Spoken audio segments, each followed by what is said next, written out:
Cutting wood by hand and carrying 65 pounds of concrete are all part of a curriculum designed to change lives. At Non-Traditional Employment for Women, known simply as NEW, women in New York City are given free training for jobs in the construction trades. Unionized labor jobs like these can be a ticket to the middle class, but female workers still make up just 10% of the industry's workforce. On today's episode, we'll see how NEW is helping women break down barriers for a better life in the building trades. NEW was started 41 years ago with the idea that it shouldn't be rare to see a woman on a construction site. Women continue to not grow up thinking that this is a career for them. A lot of the work we do at NEW is ensuring that women and young girls know that, hey, this is for you. Think about it, give it a try. NEW's free 7-week courses are like a full-time boot camp to get women prepared for apprenticeships in trades like carpentry, electrical, and ironworking. Tradeswoman Kylie McCoy graduated from NEW in 2012. When I came, I feel like I had almost a little head start on the other first-year apprentices because I had that knowledge, and it was very helpful. She went from a struggling, widowed mother of 4 to a steadily employed apprentice carpenter. I've heard time and again the stories of women that, one, they're able to buy their own car, buy their own home, and then they're in their car with their family, with their children, driving through New York City and saying, I built that.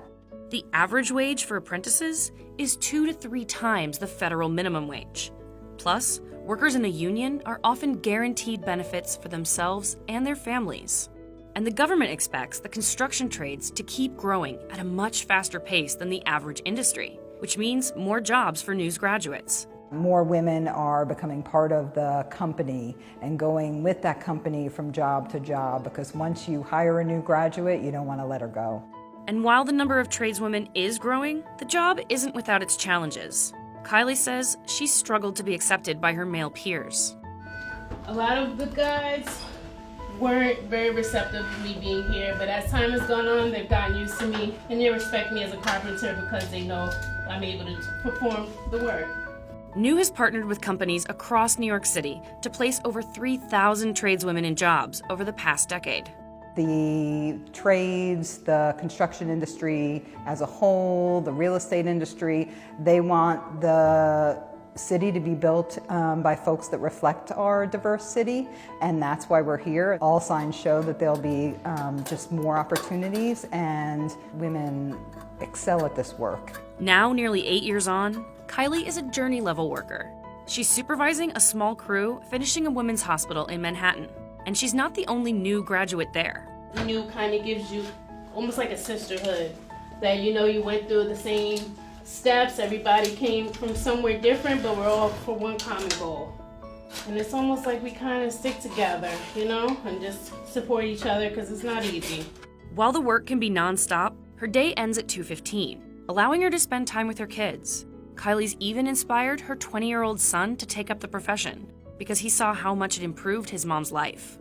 And NEW will keep helping thousands of other women achieve the same thing. Our ultimate goal is to not need a non-traditional employment for women, for these jobs to be traditional jobs for women. We have so many graduates who have gone on to be leaders in their union, leaders in the field, and they come back and they mentor the next generation, and the transformation continues.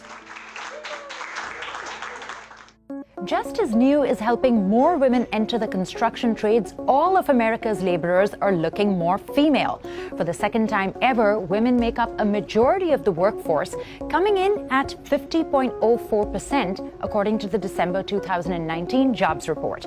Business Insider's policy reporter Gina Heeb is here to break out the details of the report and what it means for working women in 2020. So Gina, how many women are in the workforce now, and why is this significant? Is a 0.04% majority really that big? So 0.04% is a small margin, and it's just slightly higher than in November. So that might seem insignificant, but it's really not. The last time that we had this tip toward more women in the workforce was after, a decade ago after the financial crisis. And a big reason for that was because the recession hit male-dominated fields like manufacturing and mining a lot harder. This tip was really significant. Of the 145,000 jobs that were added, women took 139,000, so that's, huge. Even though the jobs report shows that as people are getting more jobs, wages aren't growing that much. What does this mean for women? So wages are rising slowly for everyone. They rose at the slowest pace since July 2018 in December. Studies show that for every dollar that a man makes, a woman makes about 80 cents. While there is a major disparity for women across the board, it's definitely more difficult for women of color. For example, a black woman would make about 61 cents for every dollar that a man makes on average, and that's compared with, about 80% for women overall. So the disparity is huge. We'll see you next time on another episode of Business Insider Today.